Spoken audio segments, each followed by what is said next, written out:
And here are the standings in the world on December 10th, 2015.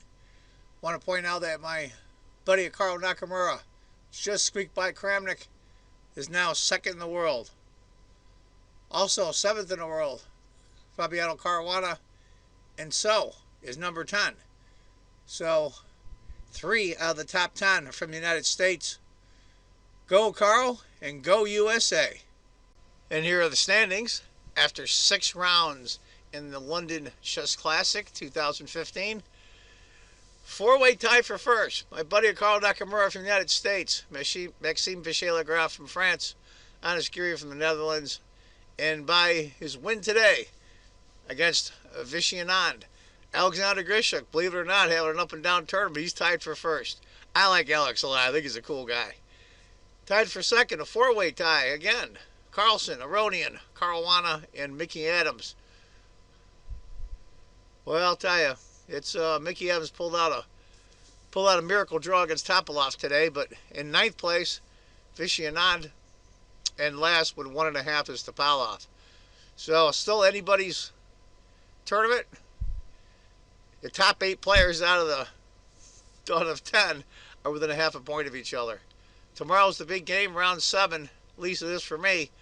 It's Magnus Carlsen versus Carl Nakamura. That's going to be a top game. But here are the standings after 6 rounds in the London Chess Classic 2015. Hi folks, John Cordisco back again. Round 6 of the 7th annual London Chess Classic 2015.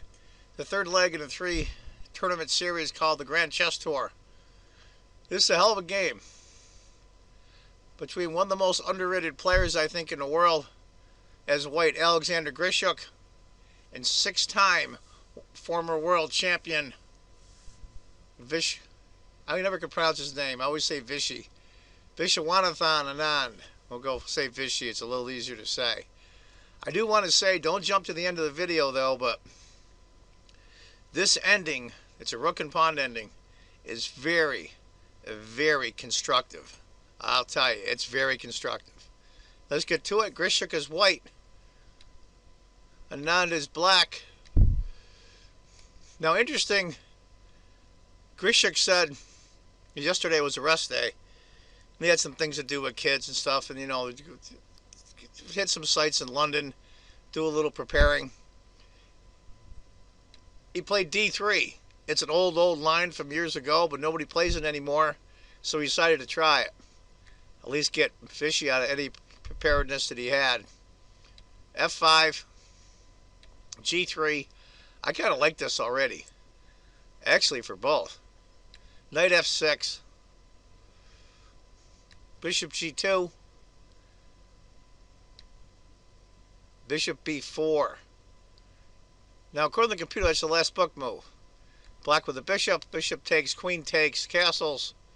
Knight C3. I think white's in very good shape. The computer only has it about a quarter of a pawn up, but I think it's a lot easier to play white here. Granted, there's some of the center that white had to give up. Doesn't control these squares. He does control this one though, but I like white's setup. Actually, I really do. D6, finally getting the late squared bishop out. Castles, bishop D7, knight D5, knight takes, pawn takes. I don't think those double pawns are that big of a deal, frankly, because you got to remember this late squared bishop is bearing right down on it. Knight moves. Queen B4. What to do? What to do? Fishy decides to take the pawn. Queen takes. C6. Now, don't get in trouble here. You don't want your queen to get trapped. Knight. Just to bear down on that diagonal. Knight to B6. Trying to pin in the queen. Queen goes to A6 and gets away easily. Give you an idea. If bishop had taken after rook to B8,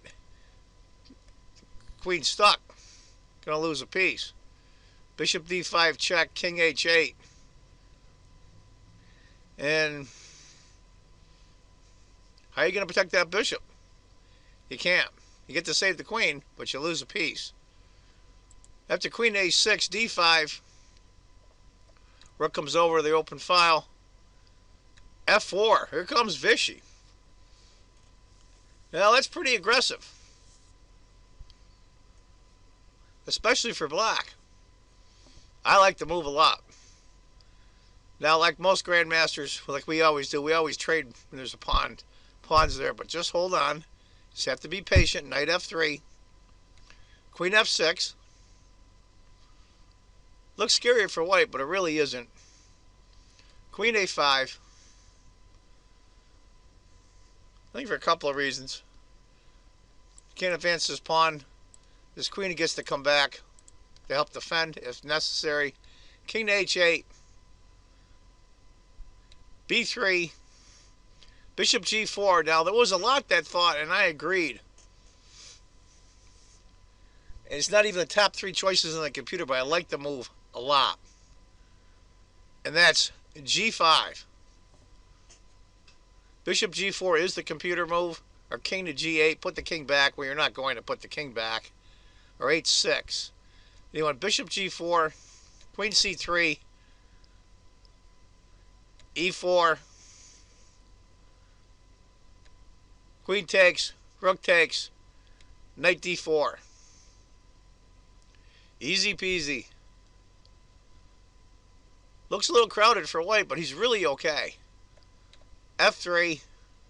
E takes. Now this was... What would you do here? Would you play bishop takes? Or would you play e takes? Bishop takes, you lose. E takes. And the bishop comes back. This bishop looks bad in the corner, but he's really okay. You can always go pawn here. So you can see the knight's attacking the pawn, bishop. Bishop looks trapped, but it's really okay. Rook to c8. See, these guys know. Like, we'd be panicking if we were white. My bishop's stuck, I'm down a piece, blah, blah, blah. They're fine. Rook to f1. h6. Interesting enough, it's a computer move as well. b4. The only I can think of is knight, and then knight here. That'd be a really great spot for that knight right there. It's on a dark square, so the bishop can't get to it. Knight to a4.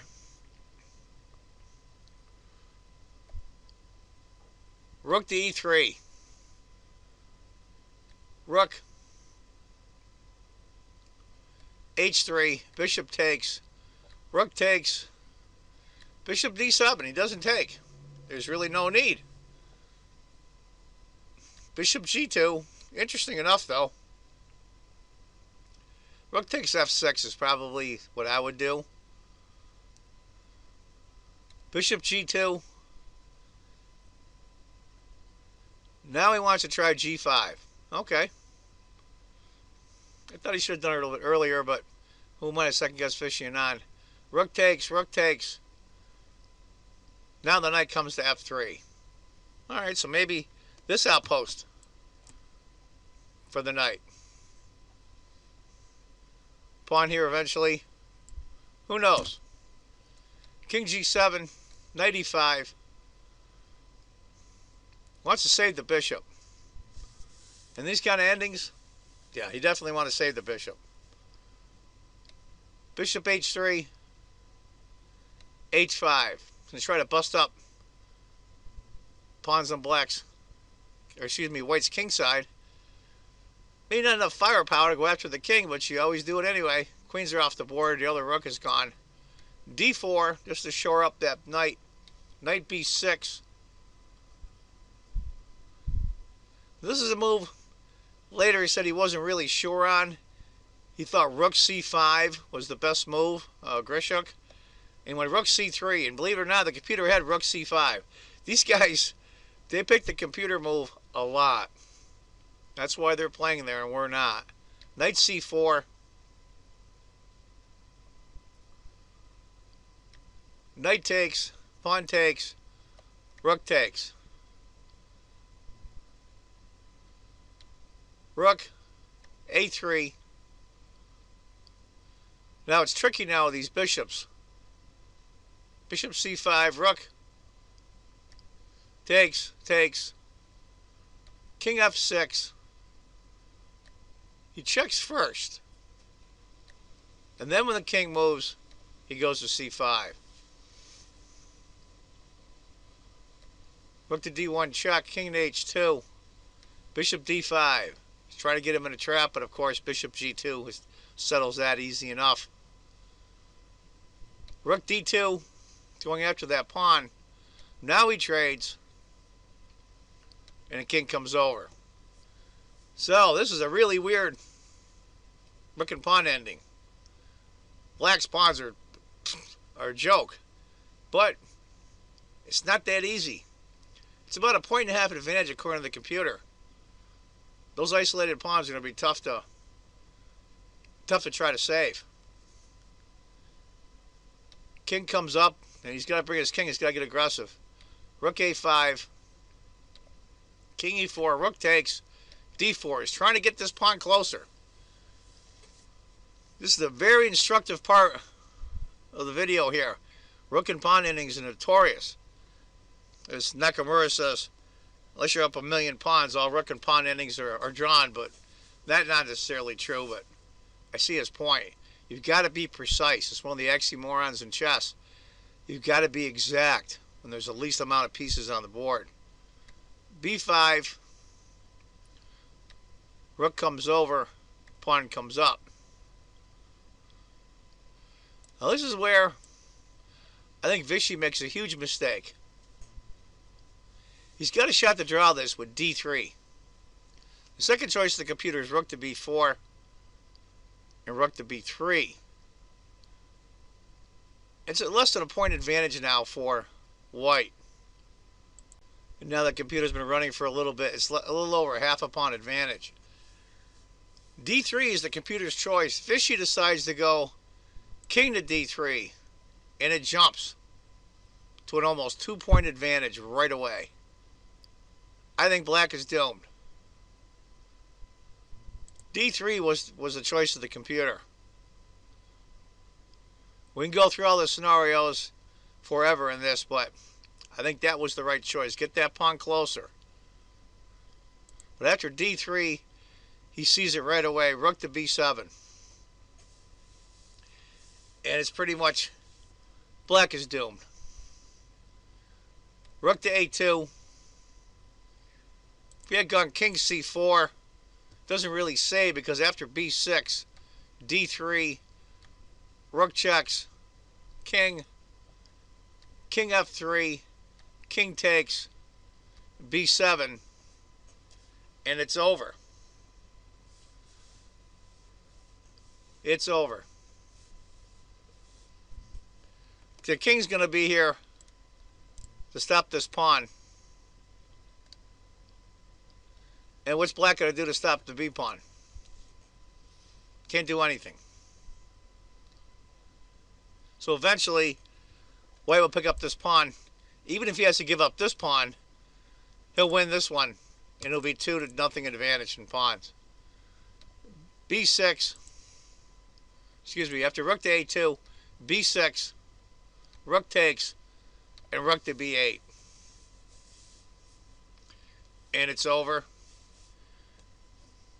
Give you an idea, the king cannot stop from being checked.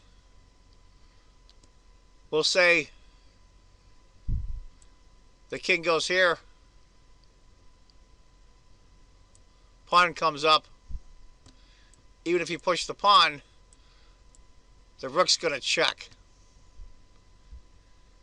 allowing the pawn to queen, and it's over. And Vichy knew that, of course, and he resigned. Those of you who thought he resigned prematurely, I felt bad. I like Vichy, but I like Alexander Grischuk too. I think he's a cool guy. If you've ever seen him in an interview, I understand he's a world-class poker player, and it's good that looks like he's in his mid-30s. And when you go to show him a position in chess or talk about something funny, he always has that expression like a little kid, like he's still fascinated with things. And that's That's something you lose when you get older, your fascination at neat stuff. And he seems to still have that boyish fascination with cool things. And I'm glad he didn't lose that. And I understand he's a really intelligent guy, too. Anyway, folks, that's 2 losses for Vichy in this tournament. And with this win, Grischuk ties for first place in the London Chess Classic. Big game tomorrow. Carlsen versus Nakamura. Go Nakamura. Anyway, folks, as I always say, if you think chess is just a game, you're not playing it right. Take care, folks. Bye-bye.